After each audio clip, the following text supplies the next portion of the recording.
Okay, so let's talk about the newly released deleted scene that Matt Reeves had been promising us for the Joker, Barry Keoghan, who is playing the Joker in the Batman series. The scene was one that we knew was going to happen in the movie, but then it got deleted and it didn't come out. And I was expecting it to come out sometime around the full release of the movie and home, but it's finally here. So pretty much we see that Batman goes to the Joker just as we would see in Silence of the Lambs type-esque vibes, where he's coming for him for help in order to find out who the Riddler is and why is he doing what he's doing.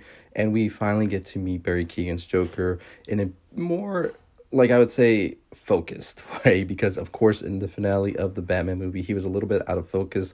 You really couldn't see him that well. In this scene, same thing, but by the end of it, you get to see little snippets of his face, and you finally get a full sense of who this man really is. So right off the bat, one of the most torn up Jokers I've seen for sure.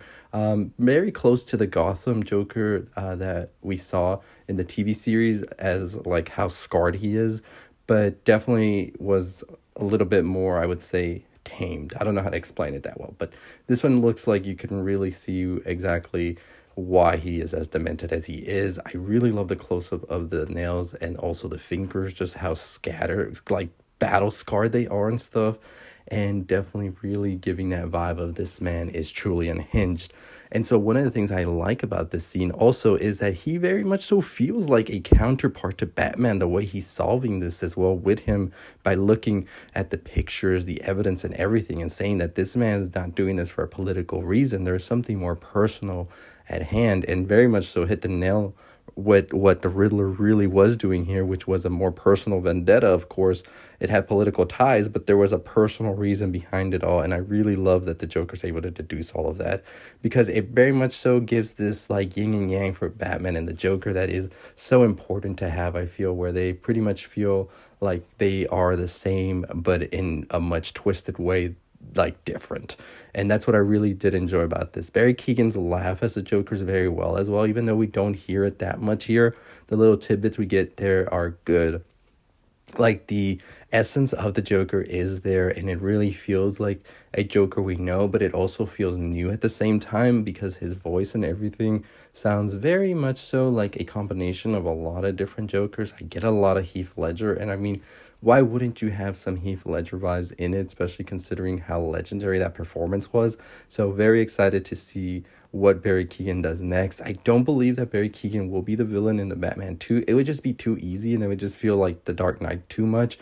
I do believe we see this character evolve in the Arkham Asylum show that is supposed to be coming out, and we eventually see him maybe in the third or fourth movie, however many they want to make. A sequel, it just wouldn't make sense. I don't want it there, so I definitely do hope we get more of that. But I am very excited for this after the deleted scene. I think that this added a lot more. Not too sure exactly why they would delete it, but I do believe it's just to build up the hype, which is always okay with me, in my opinion. I am definitely more excited for the Arkham show now, because I think that's where we're definitely going to be seeing this Joker come out a lot more. I don't expect him in the sequel. I do expect maybe to see him really quick, but not really the main antagonist. So very excited that we are definitely getting this. So if you've seen the deleted scene, let me know in the comments down below. What did you think about it? What do you think about Barry Keoghan's Joker? I know a lot of people were kind of questioning whether he would be a good Joker or not. And for a while before the movie even came out, we're questioning if he was in the movie or not. So I was very excited when I saw him at the finale, and I'm now much more excited that we got this scene released, because it just shows that they are really trying to make this universe something different and much more, I feel, Batman-esque. So excited about that. But anyways, like I said, I did enjoy this scene, and I feel like it does add a lot to the character that is the Joker, where it shows how he very much so is like Batman's reflection if we were in a horror show, because just how they're able to sort of get each other. And it's just crazy to think that Batman would go for help towards the Joker. So very much so thinking way differently than what the GCPD are thinking, and they probably would get pissed and think Batman is one of them as well. And I think there's always been this whole thing that Batman and his villains are sort of like attached to each other. And I think that the Joker puts that as well, saying how he has sort of a fondness towards Batman when he's talking about Riddler, because we know he does as well. So I think that there's some like symbiotic relationship that they're exploring there, which I'm very excited to see in the upcoming movies, because a lot of times you feel like these villains just get crazier because they see what Batman's doing and they want to up the show, if you will. So I think a lot of it does fall onto Batman's shoulders, how these villains get out of control. So I'm definitely excited to see what else we see, if there's any more deleted scenes, if there's anything else that they're going to cover.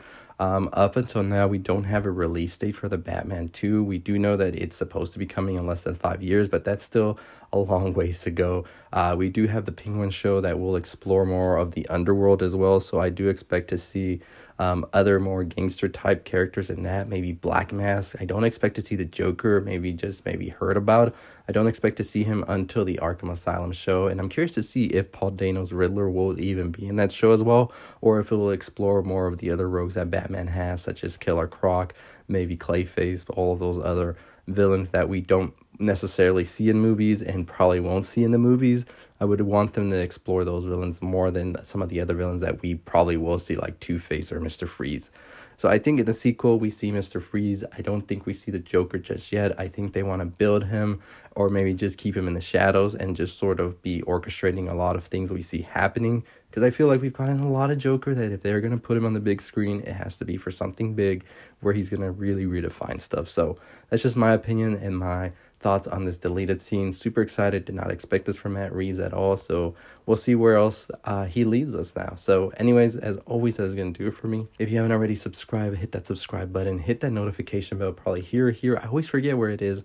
Make sure you give this video a thumbs up if you enjoyed it, and comment down below your thoughts and your opinion on this Joker scene. I thought it was great. I was very excited when I saw it on Rotten Tomatoes drop, and I was like, let me go check this out right now. So super pumped to see what comes next. But yeah, like I've said, I don't expect this Joker in the sequel. I do expect him in the Arkham Asylum show, and I expect him maybe in the third or fourth movie, but I still don't see this Joker being a primary antagonist. I see him working with somebody, and I could definitely see some Arkham video game vibes going on with the Riddler and Joker in an upcoming movie. But I don't think that's for the sequel. I think they saved that up for later on. But you let me know your thoughts and opinions on it down below. Who would you want to be in the sequel? I've already said it before. I want Mr. Freeze, or I could definitely see Hush. Even though Hush felt like the Riddler, I think that they could do something different as well. And I think it was set up to, so there's no way that they don't address that storyline, right? But as always, that's going to do it for me. Check out the video on the left. Make sure you don't forget to subscribe. Turn that notification bell. I'll see all of you next time. Stay safe. Stay positive.